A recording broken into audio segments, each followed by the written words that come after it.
Assalamualaikum warahmatullahi wabarakatuh.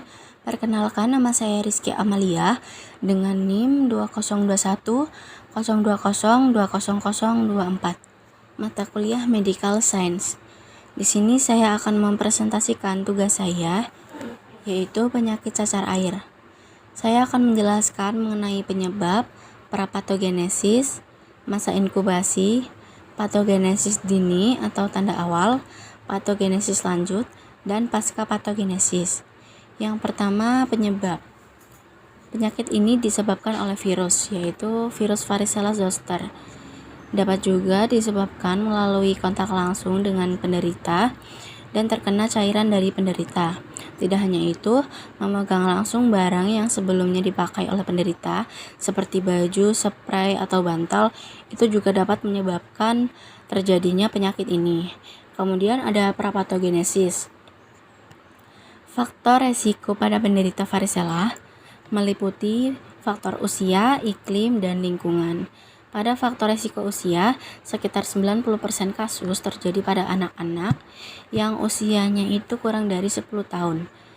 Dan bisa juga terkena pada bayi yang baru lahir yang ditularkan melalui ibu yang mempunyai virus varicella ini melalui plasentanya. Kemudian ada faktor resiko iklim. Infeksi varicella sering terjadi pada saat pergantian musim. Di negara maju terjadi pada awal musim dingin dan awal musim semi. Sedangkan di Indonesia sendiri, virus ini terjadi pada saat pergantian musim hujan ke musim panas atau musim kemarau ataupun sebaliknya. Dan ada juga faktor resiko lingkungan. Virus varicella menular melalui udara atau debu. Jadi lingkungan yang kotor dan penuh debu lebih beresiko menularkan virus ini. Kemudian ada masa inkubasi. Infeksi virus Varicella zoster ini memiliki masa inkubasi selama 14 sampai 16 hari setelah terkena gejala.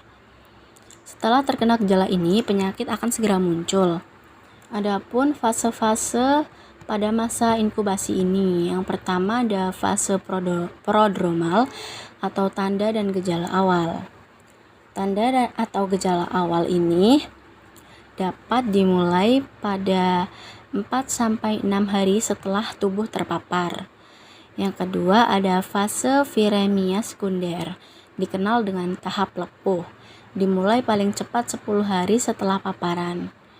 10 hari setelah paparan itu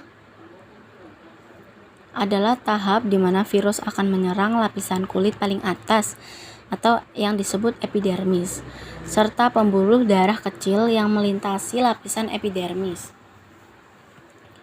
Setelah 4-5 hari, lepuh akan pecah dan mulai mengerut, lalu mengering, membentuk sedikit lekukan yang disebut umbilikasi atau resiko penularan penyakit akan berangsur-angsur berkurang dan penyembuhan akan dimulai.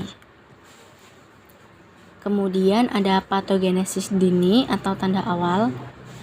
Pada patogenesis ini akan muncul setelah tubuh terpapar, ditandai dengan demam, pusing, lemas, nyeri tenggorokan, selera makan menurun, ruam merah yang biasanya berawal dari perut, punggung, atau wajah, dan dapat menyebar ke seluruh tubuh. Ruam tersebut berwarna merah kecil yang berisi cairan. Kemunculan ruam ini terjadi secara bertahap ya teman-teman, dan bertambah banyak selama 2-4 hari. Patogenesis lanjut. Pada patogenesis lanjut, ruam-ruam merah akan menonjol menjadi seperti luka lepuh berisi cairan atau vesikel yang dapat pecah dalam beberapa hari. Luka lepuh yang pecah menjadi kerak kering dan dapat hilang dalam beberapa waktu.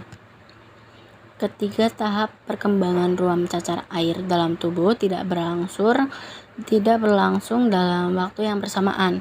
Ruam baru bermunculan secara terus-menerus selama masih terjadi infeksi dan baru mereda hingga sepenuhnya dalam waktu 14-16 hari. Yang terakhir ada pasca patogenesis. Setelah tubuh terinfeksi virus varicella ini, virus akan tetap berada di dalam tubuh selama sisa hidup kita.